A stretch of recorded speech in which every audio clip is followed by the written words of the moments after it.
qu'est-ce que c'est que la sobriété innovante? Bonne question. Émettre moins de carbone, évidemment, ça c'est l'enjeu. En attendant de pouvoir agir sur les matériaux, on le sait, il faut trouver des options. Alors je vais demander à Fabrice Blanc de bien vouloir me rejoindre et à David Forger également. Trouver des options, des solutions pour être évidemment plus sobre. Quelles pistes existent déjà? Quels freins faut-il lever? Eh bien, je vais leur poser la question à tous les deux. Bonjour à tous les deux et merci d'être avec nous. Bonjour. David Forger, vous êtes Product Manager chez Volvo CE. Absolument. Fabrice Blanc, merci d'être là. Vous êtes directeur matériel chez Eiffage Génie Civil. Tout à fait. Alors, j'ai envie de commencer tout simplement par une première question toute bête. C'est quoi, pour vous, messieurs, la définition de cette sobriété innovante quand on l'applique aux travaux publics? En introduction, j'aimerais, en termes de décarbonation, etc., je pense qu'on est en face d'une fusée à 3 étages. Le premier étage est une décarbonation qui est très simple à faire, que tout le monde peut faire maintenant, avec bien définir la taille de machine qu'on va utiliser, par exemple, optimiser les flux de travaux. L'éco-conduite est une façon de décarboner. Et là, on ne parle pas de nouvelles technologies, on est sur des choses, des soft skills, ce qu'on appelle. C'est des choses qu'on peut faire tout de suite avec de très bons résultats. Pour Volvo, en moyenne, nos éco-conduites font économiser 17% de gasoil. Voilà un chiffre qui vous éclaire. On va y venir, on va détailler. On a une trentaine de minutes à passer ensemble. Fantastique. Donc, n'ayez crainte, on va détailler tout ça. Mais si vous avez à expliquer à quelqu'un, voilà, ça y est, les TP sont dans la sobriété innovante. Vous lui dites quoi? C'est quoi cette sobriété? Elle se traduit comment? C'est quoi votre définition à vous? Cette sobriété, elle s'explique aujourd'hui si je reviens, je sais pas, 20 ans en arrière, mon collègue vous dira, on s'occupait pas trop de la consommation. Aujourd'hui, la consommation est suivie au jour le jour par tous les exploitants et tous les utilisateurs de nos machines. Et on va même plus loin, on parle d'efficacité énergétique. C'est un terme qu'on utilise souvent. C'est-à-dire que dans le TP, on bouge des tonnes, on excave des tonnes, donc on ramène la consommation à la tonne transportée ou excavée. Donc aujourd'hui, on fait de la télématique, on fait du monitoring. C'est un sujet qu'on surveille en permanence. Je pense que... Alors, Fabrice, votre définition à vous, ce serait quoi? La définition, c'est un peu comme avec les achats. Le meilleur achat qu'on fait, c'est celui qu'on n'a pas fait. Comme ça, on n'a rien dépensé du tout.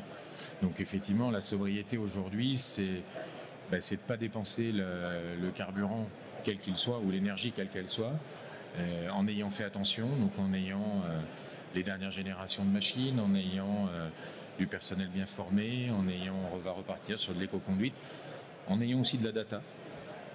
Je pense qu'on en reparlera après, mais la data va nous aider sur ce côté de bien suivre tout ce qu'on peut faire au quotidien. Et je rejoins ce que disait David, il y a quelques années, dans nos prix de revient de matériel, on ne parlait même pas de carburant. Alors qu'on sait qu'aujourd'hui, dans le prix de revient de nos machines, le carburant c'est un tiers.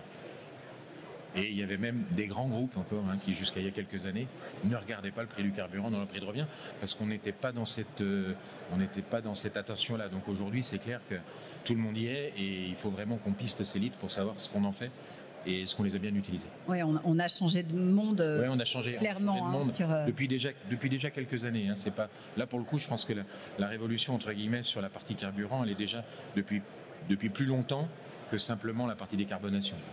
Alors, on sait que dans les entreprises, là, il y a des stratégies bas carbone qui sont engagées. Il y a une intensification, je crois, en 2024 qui se profile de la réduction des émissions de gaz à effet de serre.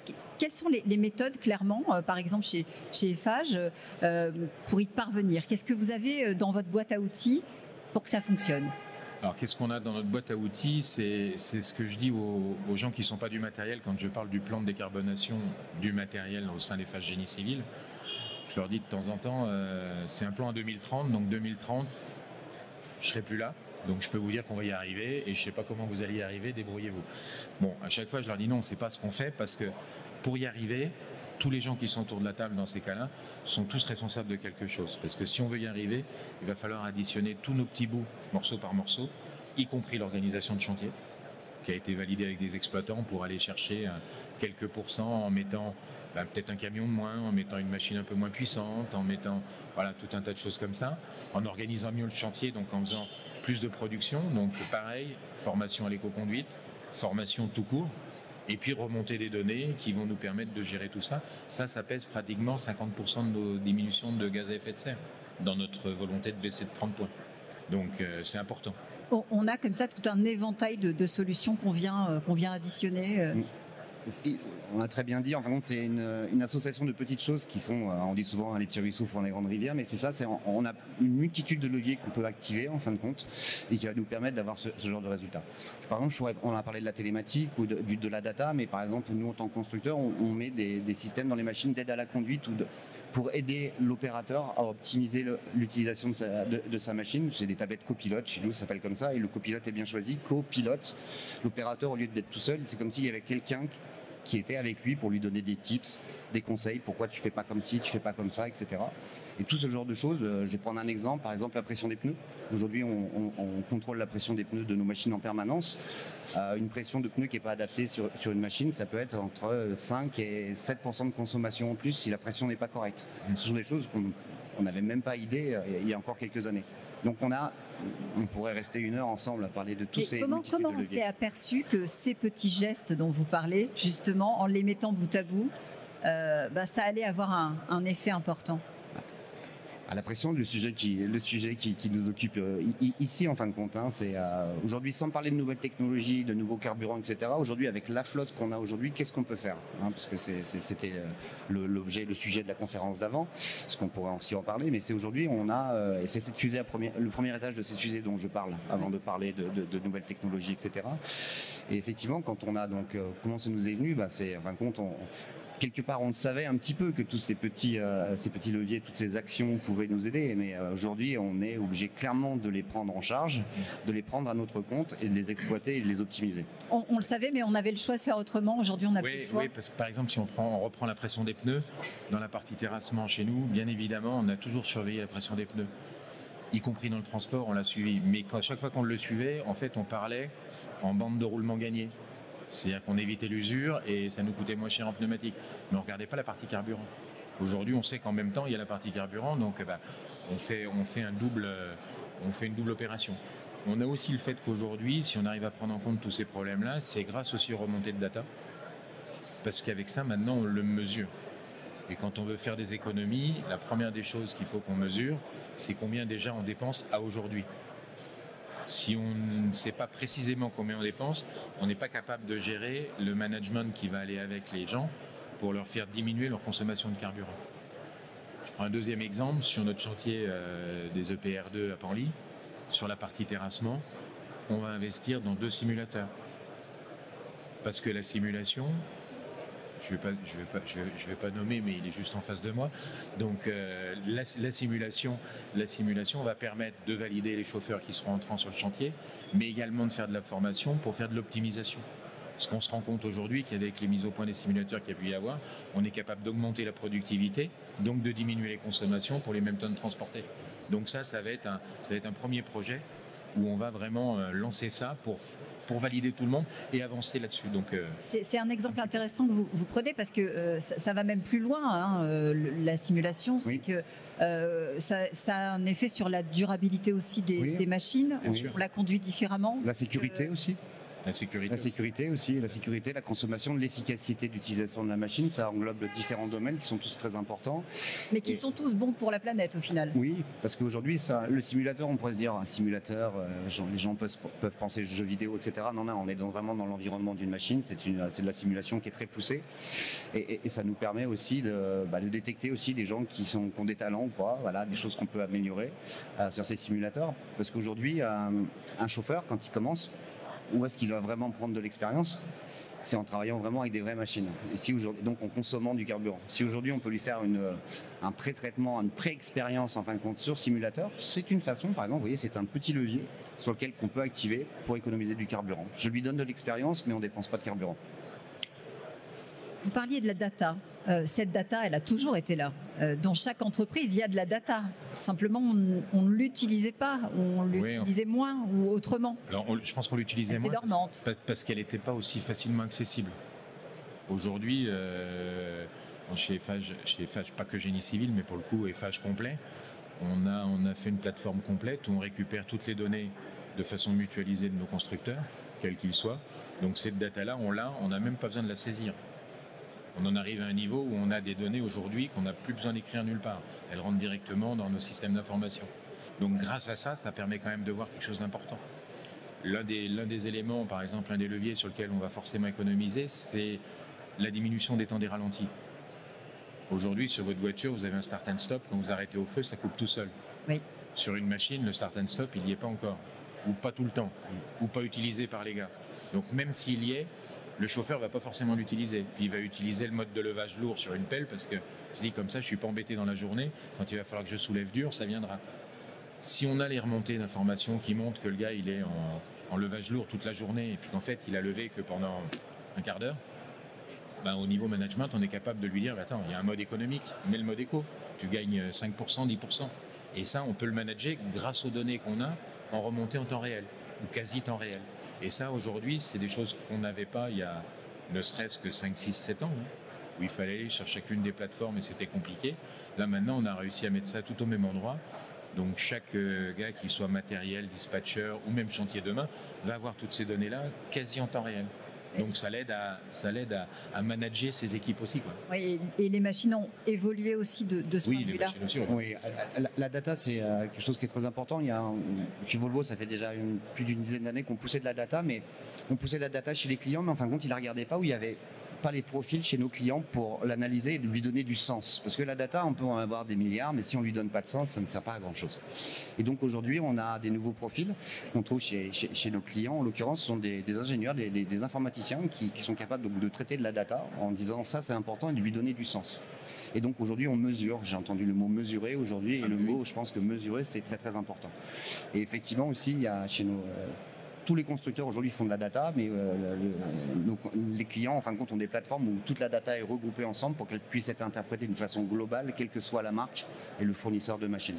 Et donc la data, ça nous permet d'avoir donc de l'efficacité énergétique, ça nous permet aussi de déclencher de la formation pour certains opérateurs ou certains fonctionnements de machines ou de méconnaissance machine. Donc la data, elle est très riche en fin de compte quand on lui donne du sens par contre. On parle de sobriété innovante.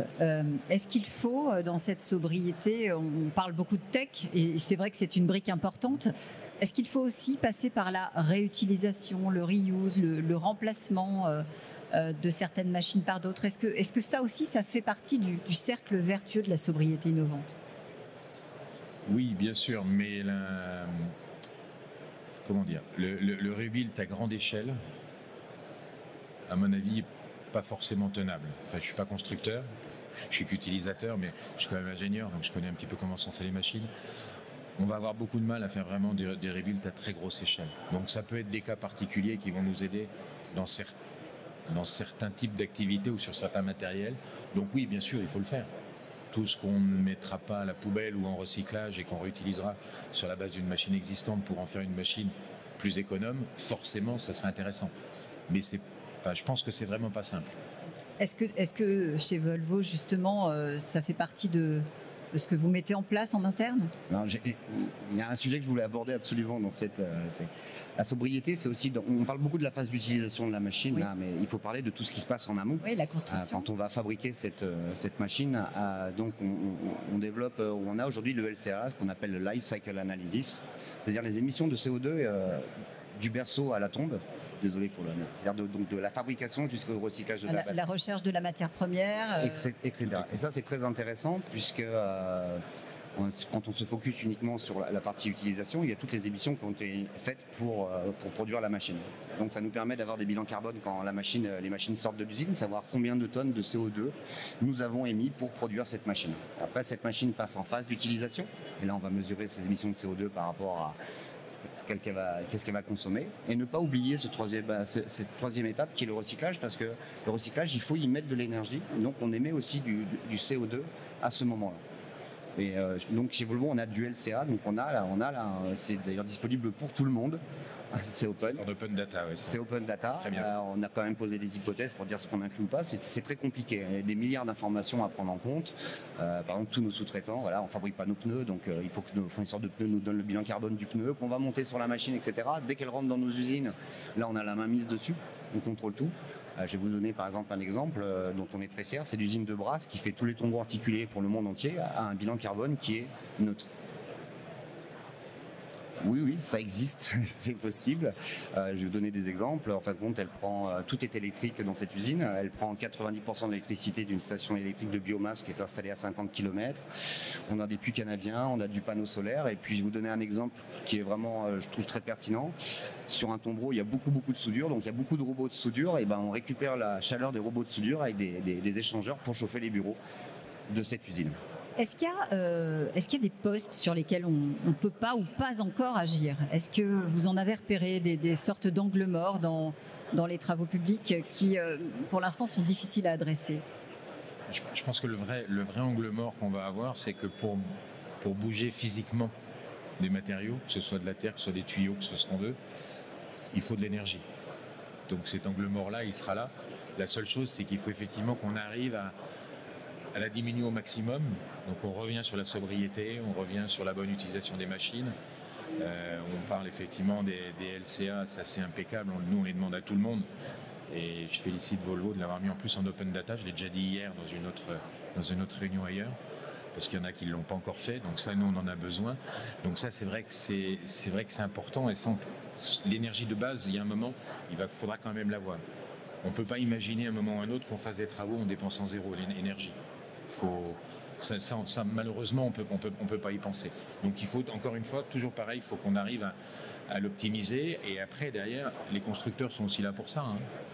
Il y a aussi des innovations technologiques qui sont en train d'arriver sur des moindres consommations, sur des travaux sur l'hydraulique, sur des travaux sur du pilotage de mouvements, des choses comme ça, de la récupération de l'énergie sur une descente de balancier ou sur un freinage de rotation de tourelle, si on parle d'une pelle. Voilà, tout ça, mais tout ça, oui, il faut qu'on arrive à le mettre. Par contre, il ne faut pas se leurrer, on ne fera jamais zéro énergie pour bouger quelque chose. Donc des angles morts, malheureusement, on en a. Mais oui, il faut qu'on continue de faire feu de tout bois. Je pense que c'est vraiment aujourd'hui les petits ruisseaux. Ou alors après, on va aller effectivement au changement de l'énergie. On a déjà eu la discussion hier sur le sujet. Ça pose d'autres problèmes. Donc allons déjà à tout ce qu'on peut faire, tout ce qu'on va économiser avant les sauts technologiques futurs, que j'appelle de mes voeux, bien sûr. Mais tout ce qu'on aura déjà économisé avant, on l'aura gagné. Parce que même si on va jusqu'au bout sur, par exemple, des gains relativement énormes sur les dernières innovations sur les distributeurs au niveau hydraulique, qu'a fait notamment Volvo d'ailleurs, si on a gagné ça, le jour où on passera avec de l'électrique ou avec de l'hydrogène ou avec que sais-je d'autre, c'est pareil, on aura toujours besoin de moins d'énergie, donc ça ira de toute façon dans le bon sens. Moi, je voudrais qu'on parle de peut-être quelque chose qui est compliqué pour certains, la capture du carbone. Est-ce que ça, c'est une piste supplémentaire qu'on peut ajouter justement dans notre fameuse liste? C'est quelque chose qui va dans... très complexe. Là. Ouais. Je crois que c'est la plus complexe de la journée. Non, j'en ai d'autres, rassurez-vous. On en entend beaucoup parler. Est-ce que c'est quelque chose qui est facile à mettre en place? Est-ce que justement on y pense quand on est un groupe comme le vôtre ou comme le vôtre? Est-ce que voilà, on y réfléchit? Capturer du CO2 sur une machine en utilisation, clairement, non, ça va être très compliqué. Par contre, capturer du CO2 sur tous les moyens de production pour produire des machines, par exemple, ce genre de choses dans une usine, oui, ça, c'est des choses qui peuvent être tout à fait réfléchies. On parlait, juste avant de venir, j'étais avec des clients sur notre tombereau hydrogène, là, qui est un prototype, juste pour explorer cette voie et voir si ça sera possible. L'hydrogène, il y a plusieurs façons d'en faire, par exemple. Vous voyez, on peut en faire avec du gaz. Donc je prends un truc fossile, je fais de l'hydrogène, mais je rejette beaucoup de CO2. Il y a une deuxième façon, c'est je prends du gaz, je fais du CO2 et je fais de l'hydrogène et je capte le CO2 et je le garde. Bon, la troisième façon de faire de l'hydrogène, c'est mieux, c'est une électrolyse, par exemple. Voilà. Et donc aujourd'hui, capter du CO2 sur... franchement, aujourd'hui, j'en ai jamais entendu. C'est pas dans nos cartons de capter le CO2 sur la machine en elle-même. Par contre, sur la production, oui. Sur la production, oui. Sur la production, c'est intéressant. Ça vient nourrir votre rivière. Oui. Dans nos métiers de TP, Alors peut-être pas sur les machines, effectivement, là je suis quand même assez d'accord avec David, il ne va pas y en avoir suffisamment pour mettre en place des systèmes qui vont avoir des rendements intéressants pour faire de la récupération. Par contre, si je prends notre cas chez Eiffage par exemple, on a au niveau des carrières Bocahu, on a des fours à chaud qui émettent énormément de CO2 et on est aujourd'hui avec une ou deux startups je crois, qui sont sur nos fours à chaud pour récupérer justement le CO2, en faire un captage, parce que là il y en a en masse. Donc on peut commencer à se dire qu'on peut industrialiser quelque chose. Donc si on fait ça, on aura décarboné une partie de nos matériaux. Voilà. Donc oui, bien sûr, il faut faire feu de tout bois. Je vous pose... Mais je préfère votre question à comment est-ce qu'on fait pour le capter, plutôt que de dire comment est-ce qu'on fait pour le compenser. Parce que la compensation... C'est une autre question. Parce que la compensation de CO2, je vais me permettre de le citer, c'est un homme public, il parle tout le temps. Donc Jean-Marc Jancovici a fait une tribune sur RTL ce week-end où il rappelait que la compensation, en fait, pour reprendre ses propres mots, c'était foutaise. Parce que quand on compense, ça veut dire que le CO2, on l'a quand même émis. Et quand on le capte, l'avantage, c'est que là, on récupère ce qu'on a émis. Donc dire qu'on est vertueux parce qu'on a planté quelques arbres à l'autre bout du monde dont on ne sait pas s'ils ont été plantés bien comme il faut et combien ils vont réellement capter, en fait, on arrange un certain nombre de choses dans le bilan. Mais le bilan de CO2, quand un avion de certaines compagnies qui se disent aujourd'hui neutre en CO2 dit qu'il a fait zéro parce qu'ils ont planté des arbres à l'autre bout du monde, non, l'avion, quand il a volé, il a bien émis son CO2 et celui-là, il est bien au-dessus de nos têtes. Pour rebondir sur ce que vous disiez tout à l'heure, parce que j'essaye de réfléchir en même temps, je me dis... Moi, ce qui me frappe dans ce que vous expliquez, c'est que finalement, chacun y va avec ses petits cailloux. Chacun regarde comment il peut faire mieux. Est-ce qu'il faut dessiner, au lieu d'avoir une stratégie chez Eiffage, une stratégie chez Volvo, est-ce qu'il faut dessiner des stratégies nationales? Je crois que ça a été le cas pour l'industrie auto, par exemple. Est-ce qu'il faudrait une stratégie nationale de décarbonation pour les TP qui soit plus lisible? Parce qu'on a une multitude de métiers qui ne se ressemblent pas à l'intérieur de cette fédération. Je pense que c'est ce qui a été dit à la table ronde, pas le précédent, mais celle d'avant. Xavier Neuschwander en a parlé. Oui, forcément, on a besoin quand même d'intervention entre guillemets de l'État pour donner des directives, pour donner des lignes. Après, je pense que le fait qu'on soit chacun avec nos petits cailloux, c'est pas forcément gênant parce qu'il y a aussi des organisations comme ici, là où on vient le dire et on partage nos informations en toute transparence parce qu'on le fait au niveau d'une filière, on le fait au niveau de notre profession et il ne faut surtout pas qu'on lâche ces côtés-là.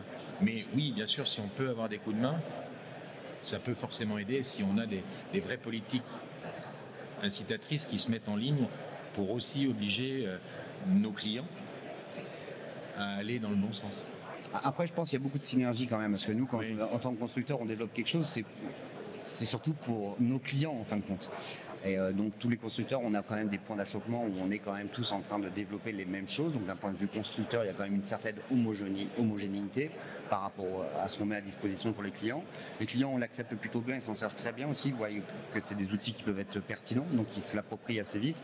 Je pense qu'il n'y a pas forcément besoin de réguler, tout faire rentrer dans des cases comme ça et qu'on puisse garder cette agilité justement qu'on a, nous, constructeurs, pour développer des choses. Et par contre, une politique commune, comme ça a été dit avant sur le HVO, oui, par exemple, on ne va pas parler du HVO, c'est pas le thème, mais le HVO, effectivement, s'il n'y a pas une grosse position gouvernementale de la Fédération des travaux publics pour dire on a besoin de ce biocarburant, c'est hyper important pour nous, pour décarboner les machines modernes comme les anciennes flottes. Là, effectivement, il faut des choses qui soient vraiment cadrées, définies. Ça veut dire que ça passe aussi par de nouvelles réglementations, de nouveaux cahiers des charges qui vont permettre de dicter des règles communes que tout le monde pourrait suivre. Hein. C'est aussi ça un peu la problématique aujourd'hui. Finalement, oui.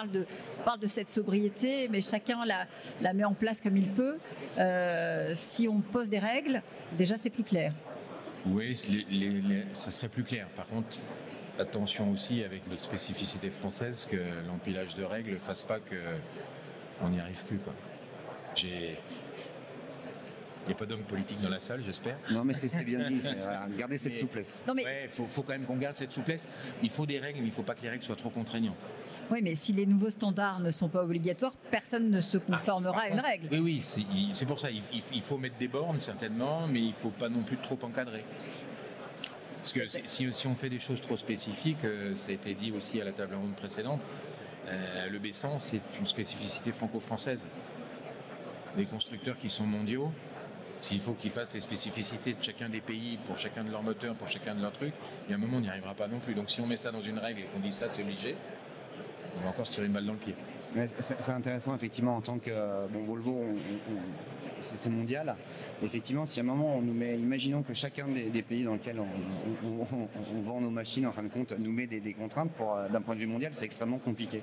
J'ai un très bon exemple, on a un système de pesage sur nos machines et on veut le faire homologuer pour les transactions commerciales. On a découvert qu'en fin de compte, pour avoir ça, chaque pays a un dossier d'homologation qui est spécifique. Donc vous faites la multiplication de dossiers à remplir et de tests à faire spécifiquement pour avoir un système de pesage homologué en France, en Allemagne, en Angleterre, en Turquie, aux États-Unis, aux Pays-Bas, etc. Donc si demain on commence à nous mettre des cadres très, très rigides, etc., Volvo, la France, on est très content d'être français, mais pour Volvo, la France reste un territoire comme un autre. Donc il faut pas forcément. Je rejoins, c'est que il y a cette habitude et ce style un peu français de sur-normes, sur-réglementation qui peuvent se contredire les unes les autres.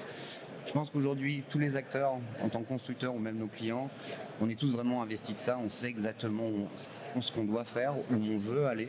Aujourd'hui, je connais personne qui a une trajectoire à l'opposé ou qui n'est pas en ligne. Tout le monde est vraiment en ligne pour aller vers cette décarbonation. Ce qu'on voit très clairement, c'est qu'on peut choisir finalement des voies différentes pour arriver à cette réduction, à cette décarbonation.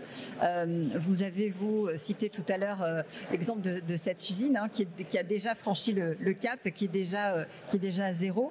De manière globale, sur le plan de transition énergétique chez Volvo, c'est quoi la trajectoire? C'est 2030. Là, 2030, tout le monde parle de 2030. 2030, alors je sais pas s'il y aura un gâteau d'anniversaire ou une grande fête, je sais pas. Mais on a pour vous donner, on a jusqu'à 2050. On s'est fixé 2050 pour zéro émission, à la fois de nos machines en fonctionnement et de nos outils de production. C'est très ambitieux. Je rappelle que Volvo est une marque suédoise où l'environnement est abordé d'une autre façon un peu différente de chez nous. On a un plan produit qui est très ambitieux avec plus d'une cinquantaine de machines électriques, combustibles, pas combustibles, etc. Donc on a une ligne et on en parle tous les jours. C'est notre leitmotiv tous les jours. Plan ambitieux et on en est où justement sur la trajectoire? Il est où mon patron? Non, on y va. Ce qu'il faut, c'est qu'on a une ligne directrice. C'est clair, on a un objectif, on va y aller. Après, c'est la vitesse à laquelle on va y aller aussi. Il ne faut pas aller trop vite parce qu'il ne faut pas qu'on oublie qu'on est là avec des clients et il ne faut pas qu'on soit trop en amont de nos clients et de nos marchés. Parce que des fois, on a et donc il faut peut-être tout le monde parle d'accélération. Moi, je parlerais d'ajustement de la vitesse de développement des nouveaux matériels ou des choses pour décarboner, pour que nos clients aussi, c'est technique, mais c'est à la fois humain, c'est à la fois c'est de l'organisation. Donc il faut monter tous ces gens-là. C'est plein de leviers à activer en même temps. Se hâter lentement. Oui, et on peut pas le faire aussi vite qu'on voudrait, en fin de compte. Et donc ça, je pense que c'est hyper important. Il y a l'aspect humain, la décarbonation, ça touche beaucoup à l'humain. Dans nos machines, on a beaucoup d'humains. Et l'humain les opérateurs, les gens les responsables de matériel, etc. C'est un acteur. Ce sont vraiment des très très gros leviers pour décarboner. Il faut faire monter tout le monde en compétences, avoir des nouvelles habitudes aussi. Et ça se passe pas en claquement de doigts. Ça se passe effectivement pas en un claquement de doigts. Donc il y a cette fameuse trajectoire, il y a ces objectifs à atteindre, et puis après il y a la route qu'on emprunte. Quelle est-elle chez Eiffage et on en est où sur le chemin? Aujourd'hui, on a fait le bilan ces 2-3 dernières années qu'on était à peu près sur la trajectoire. Oui, un peu de choses près, on va dire qu'on y est, sur ce qu'on a prévu pour être à moins 30% par rapport à nos émissions de 2019. Donc ça veut dire qu'on y est, mais là je rejoins complètement ce qu'a dit David. C'est une mobilisation de tout le monde, c'est une explication à tout le monde, c'est quelques indicateurs clés qu'il faut qu'on puisse avoir à disposition facilement et pour évangéliser, entre guillemets, parce qu'il faut évangéliser. Quand on parlait tout à l'heure de l'utilisation de la machine en mode levage, si personne va le dire au gars, le gars il n'a pas de raison de changer tout seul. Mais s'il voit que tout le monde vient lui dire, tout le monde lui en parle, que c'est devenu vraiment un leitmotiv pour tous, qu'on lui en parle dans les journaux internes, ses patrons opérationnels viennent mieux. Au bout d'un moment, le gars s'y met et hop, il participe à cette sobriété qui est l'un des chemins quand même principaux à aujourd'hui pour atteindre notre objectif 2030. il y a la partie technique avec les agrocarburants. Je préfère les appeler agro d'ailleurs que bio parce qu'ils ne sont pas forcément bio. Mais bon, c'est comme ça, il n'y a pas de définition, paraît-il, officielle des biocarburants. On a eu un débat l'autre jour chez Total Energy avec ça. Mais bon, tout ça, ça fait partie d'un tout. Il ne faut pas qu'on rate aucun des petits cailloux. Encore une fois, je pense que c'est vraiment bien c'est les petits cailloux qui font qu'à la fin, on a retrouvé le petit poussé. À la fin, on a retrouvé effectivement le petit poussé. Ça, c'est plutôt une bonne nouvelle. Ça veut dire qu'on est dans la bonne direction. Sobriété innovante, ça veut dire que ça marche sur l'humain, si j'ai bien compris. Donc finalement, c'est la ressource principale. Et aussi la tech au service de l'humain. Absolument. Tout à fait. C'est tout à fait ça. L'humain, c'est... Quand on fait des éco-conduites, par exemple, on lui dit qu'en utilisant la machine comme ça, il va consommer moins, je lui fais essayer. Quand je lui montre la consommation instantanée, qu'il a fait exactement le même job aussi vite et qu'il a consommé 5 litres de moins, d'un seul coup, il s'approprie ce qu'on vient de faire. Et donc, il l'a compris et après, il n'y aura pas besoin de le challenger. Par contre, il faut expliquer, montrer, prouver, être extrêmement pédagogique, partager aussi, partager ce qui va ou ce qui ne va pas, où est-ce qu'on peut améliorer, ce qu'on n'améliore pas. Mais il ne faut surtout pas imposer, en fin de compte. Il faut toujours expliquer. Et expliquer, ça prend du temps. Ça prend du temps. Et donc là, on n'est pas dans la technique. Là. Et le changement, il est réel, vous le voyez, sur les équipes. Oui. Mais tout à fait. Là, je dirais vraiment l'humain, la data. Enfin, la data qui est intéressante, pas la multidata qui sert à rien, parce que voilà, on n'est pas en train de regarder si on a liké une pub ou je ne sais trop quoi sur TikTok ou ailleurs. C'est vraiment de la data de production qui est intéressante, qu'on peut communiquer à nos gens. Donc ça, c'est les deuxièmes. Et le troisième, je le garde quand même. Troisième levier, c'est la technique. Mais la technique, en tant qu'ingénierie, je suis ingénieur quand même de formation, donc là, je le renvoie chez le constructeur. Bien évidemment, je suis sûr, il y a encore des gisements de gains sur la sobriété à faire sur nos matériels, quelle que soit leur énergie d'ailleurs de propulsion. Quoi. Donc, voilà, l'humain, la data et la technique. Les 3 piliers pour parvenir à cette sobriété innovante. Merci beaucoup Fabrice Blanc, David Forget d'avoir été avec nous pendant cette demi-heure.